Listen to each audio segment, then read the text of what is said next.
Peace, family. This is Lions Den with another news and commentary. This is not a surprise. I mean, in the state of Alabama, this is totally not a surprise. This article comes from WBRC Channel 6. Alabama Attorney General clears Hoover officer who shot and killed E.J. Bradford. Before I start this article, for the people that don't know who E.J. Bradford was, he was a young man, was mistakenly shot and killed by police in a Galleria Mall on Thanksgiving night. The officer who was responsible, now the Attorney General won't seek criminal charges because the shooting was justified. And you know, to me, this is sickening because they admitted that they killed the wrong man, but yet the officer that did it is getting away with it. So I'm going to go ahead and read this article, and then I'm going to play this, this video here. But again, reaction, you will not see the video. Instead, you will hear the audio of the news if it works. If it doesn't work, I'm not worried about it. I'm just going to continue with this article. But it's really disturbing. And the mainstream media, again, did not report this story as well. So I'm going to go ahead and read this article, and then if the video isn't working, I'm not worried about it. I'm just going to finish the rest of my commentary. It says, Alabama Attorney General Steve Marshall has concluded that a Hoover police officer was justified and did not commit a crime in shooting and killing E.J. Bradford, 21, at the River Chase Galleria Mall on November 22nd, 2018. Marshall released a 24-page report detailing an investigation and review more than 10 weeks after the fatal shooting, which happened Thanksgiving night and sparked weeks of protests in Hoover. The day after the shooting, the State Bureau of Investigation assumed the investigation, which lasted several weeks and involved interviewing 4 Hoover police officers and 47 witnesses to the shooting.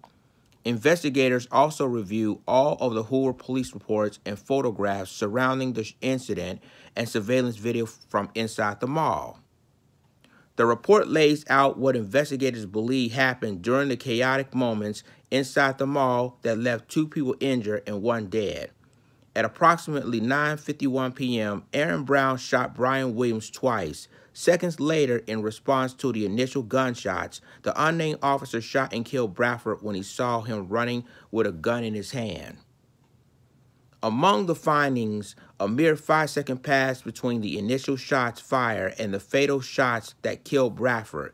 It is unclear if the officer gave verbal commands to Bradford before he shot him. The reports also revealed that Bradford chambered a bullet before he was fatally shot, but there is no evidence that he fired his weapon at the scene. Of course, there's no evidence that he fired a damn scene. The officers at the time basically admitted at the press conference. Now, let me go back for a second.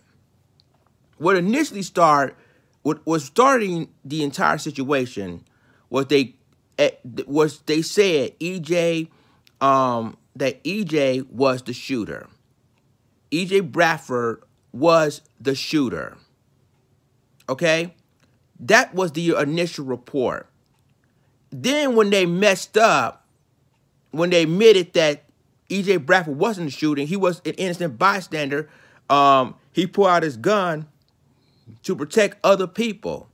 So he basically was a hero, but then now they said, well, the officer basically was justified in shooting E.J. Bradford. And witnesses said that the shooter, that E.J. Bradford wasn't even the shooter. I'm going to continue on. It says that the officer's name is redacted in the report out of the consideration for his safety and the safety of his family, according to a spokesperson for Marshall. The officer who fired the fatal shots is referred to as Officer 1 throughout the report.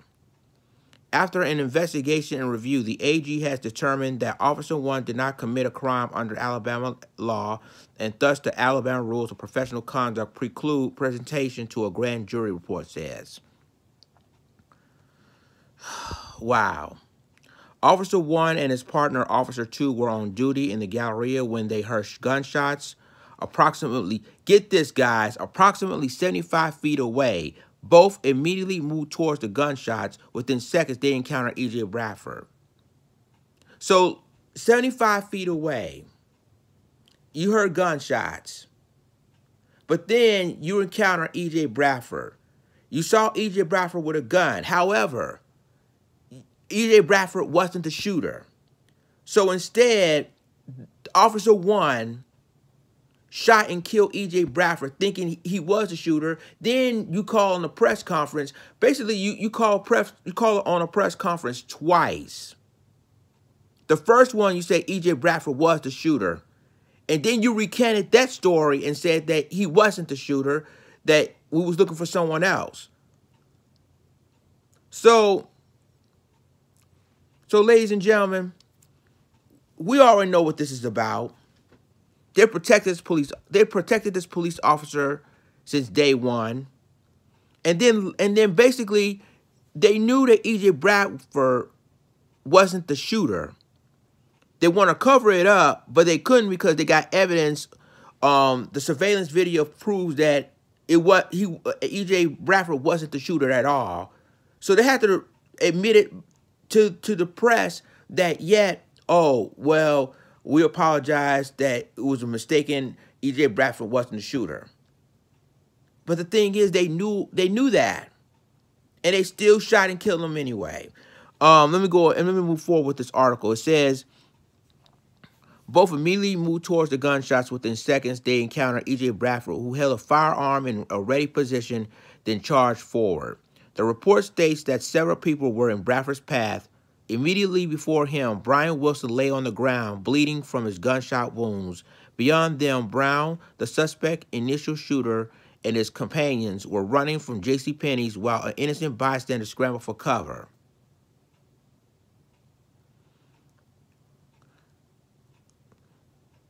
Officer 1 identified E.J. Bradford as an immediately deadly threat to innocent civilians and thus shot Bradford to eliminate the threat. The report states investigators found Officer 1's action reasonable and consistent with his training and naturally accepted standards for active shooter scenarios. So let me get this right. I'm going to stop you right there. They saw E.J. Bradford with a gun, of course. And by the way, E.J. Bradford had the right to carry that gun because that's an Alabama law that it's an open carry state. But moving on with this. They thought that E.J. Bradford was a threat. And witnesses already said that E.J. Bradford wasn't the shooter.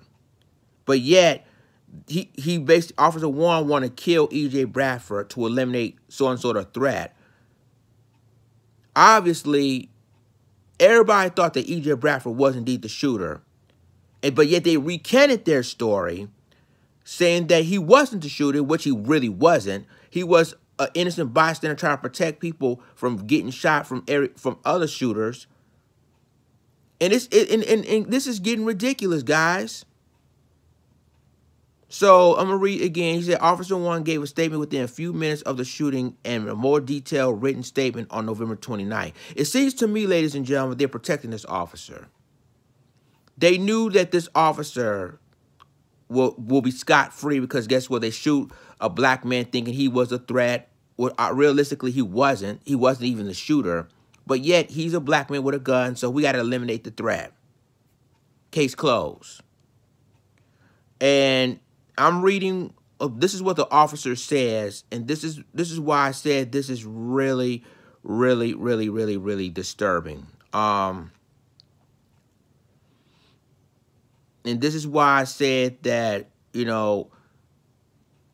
why, Colin Kaepernick took that knee because of the situation. I'm going to go ahead and read this anyway. At approximately 2100 to 2130, I was located on the second floor in front of Spencer's. My partner and I were observing the crowd for any violations of the law or disruptions to the order conduct of shopping. I heard 2 gunshots and a female scream behind me. I heard towards the noise, drawing my firearm. I was in a reasonable fear for the life of the shoppers. My partner and myself, I instantly started moving towards the area where the gunshots were heard. While looking for immediate threats, I then observed a crowd of shoppers near Foot Action running away from where I heard gunshots. I observed two males who were not running away, but instead were standing near the railing in front of Foot Action. One male appeared to be injured, clutching his stomach, while the other male appeared to be helping him. Next, I observed an armed suspect quickly move towards the two males standing near the railing. The suspect was advancing on the two males and had a black handgun in his right hand. I fired my duty weapon at the armed suspect to stop him. The suspect fell near the other two males, and I observed the suspect slide across the door. I ordered the two males by the railing to lay down to determine whether they were a threat to safety.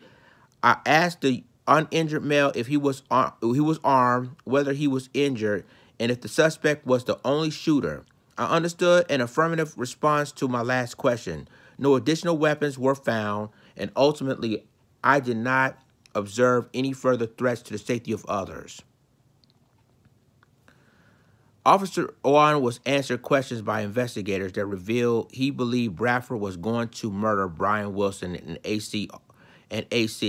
Officer 1 estimated that Bradford was only 10 feet away from Wilson and AC as he was running towards them with a firearm.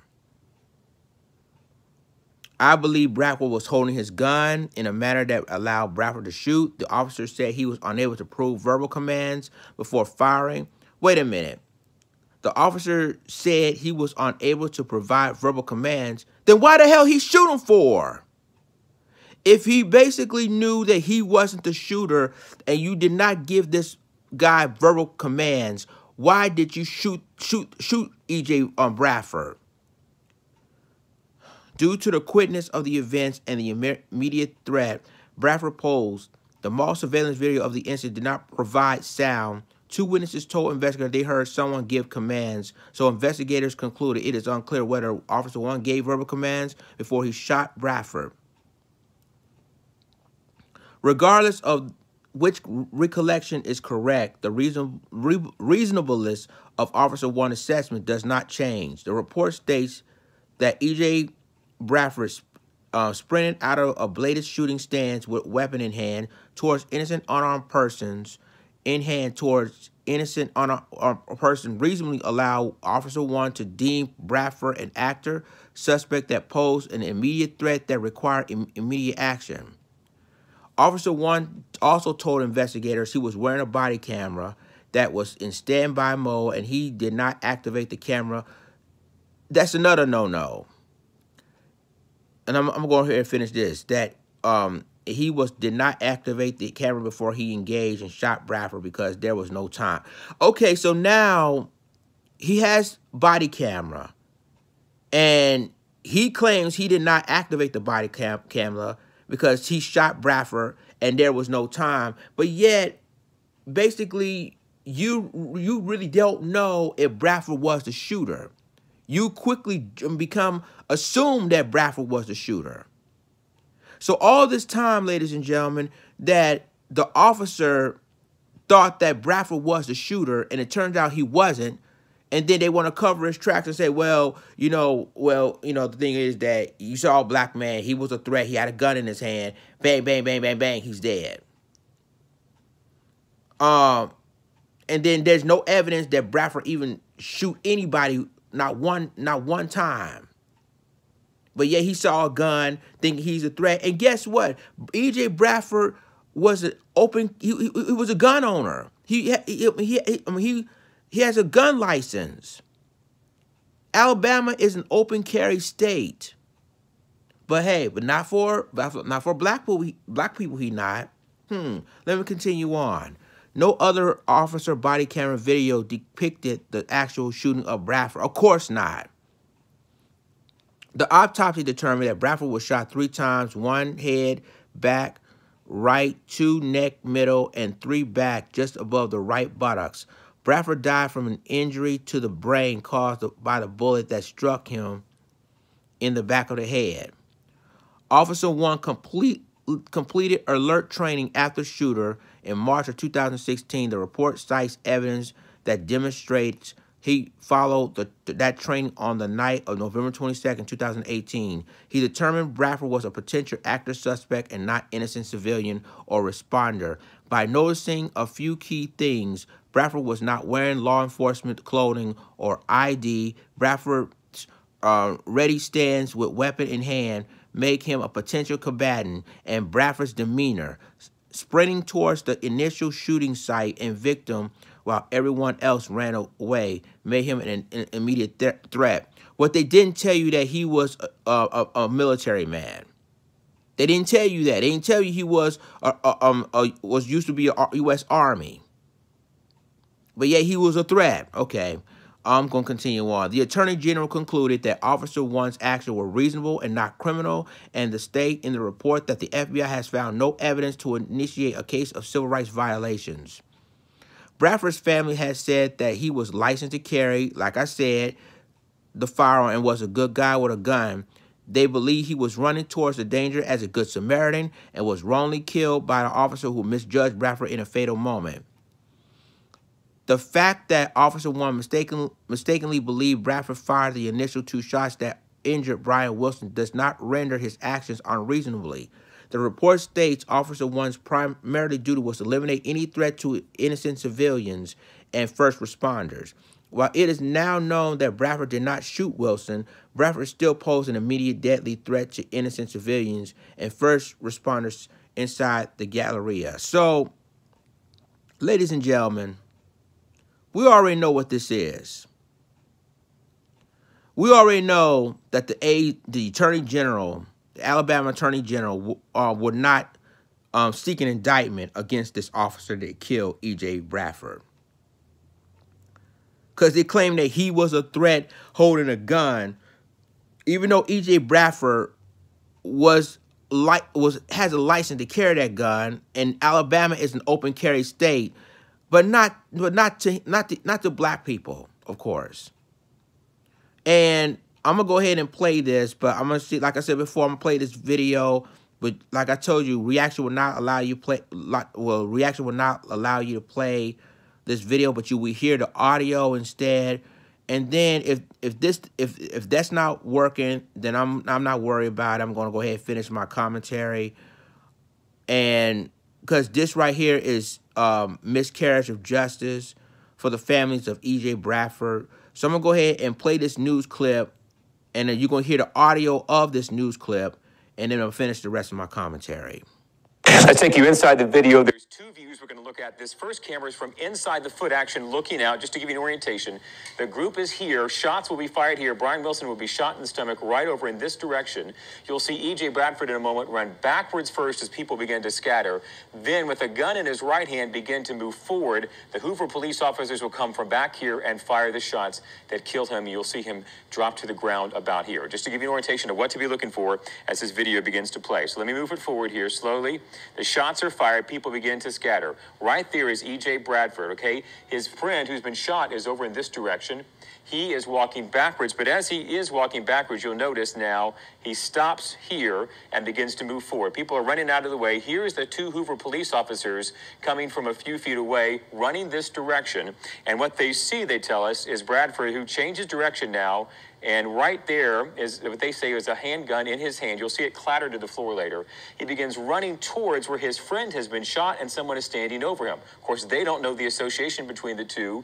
They say they simply perceived him as a threat, a man with a gun running towards the victim. They were afraid he was going to try and shoot both of these people, according to these officers, especially the officer who fired the shot, which is this officer right here. He says he did not have time to give a command. Other witnesses say they heard a command to drop the weapon. He says he did not have time to give the command. He simply fired on what he perceived to be a threat. So you see E.J. Bradford now beginning to run forward, and right there the shots are fired by this officer with another officer trailing him, and here E.J. Bradford drops to the ground as he's been shot, and you'll see in just a second there his handgun clattered to the floor and away from here. To give you some idea, this is the view those officers had. They're standing in this direction. The initial shooting happens right here, okay? So this shooting victim, Brian Wilson, falls to the floor. He's clutching his stomach. His friend's standing over him. E.J. Bradford runs backwards initially because we were looking from in here. He runs backwards, then stops and begins to charge forward again with the gun in his right hand. According to these officers who are looking from this perspective, see the shooting victim here, people scattering, and perceive him to be a threat. That's why the officer says he fired. Now, from JCPenney, let's take another look at the other part of this video, okay? So, let me take you to right here. This is inside JCPenney. The shots have just rang out, okay? The shots happened up here. Now, we believe, according to the Attorney General, that one of the shooter was Aaron Brown, who is in this group right here, running towards the exits. In fact, they say that is Aaron Brown. Now, back here is Brian Wilson, who's been shot. His other friend standing over him, E.J. Bradford, is back here. And there's a couple of pictures from inside that report that give you some indication. By the way, this is where the officers started when the first shots rang out. This is where that initial shooting happened. It is also where E.J. Bradford was shot as well. So from that JCPenney video, this is the initial situation. There's a group of men together. There's E.J. Bradford. There's Aaron Brown and Brian Wilson. They say that is when Brown fired on Wilson. Wilson falls to the ground here as people begin to scatter. This is Aaron Brown, the alleged shooter, running towards the exit. Another reason the officer said he fired is he's coming from behind E.J. Bradford, who's now charging this direction, trying to get to his friends, you would suspect, with a gun in his hand. The officers, of course, don't know that association. They see a potential shooter down here. They see a mom and child in the line of fire between all of these men. Another reason they said, at least according to the Attorney General, believe that this was a shooting that does not warrant any criminal charges. So there's some of the video that investigators used, really just 5 or 6 seconds, when you take it all together, that led to the conclusion from the Attorney General today, who says he does not believe a crime was committed here. So there you have it, ladies and gentlemen. See, what we're seeing is that, you know, the miscarriage of justice happened in this case. And so they posed this, it seems to me that the officer one, which they will not identify because they're protecting them, claiming that E.J. Bradford is a threat to them. So they have to eliminate the threat regardless.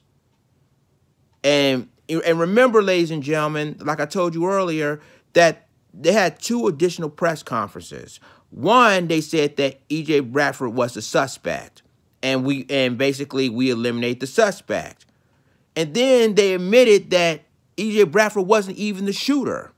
So they recanted their story. They went to the press conference and said that E.J. Bradford wasn't the shooter, and police is on the lookout for a real shooter, which was the guy he was talking about earlier. Now, he's showing all the videos of the surveillance videos of what happened that day at that mall.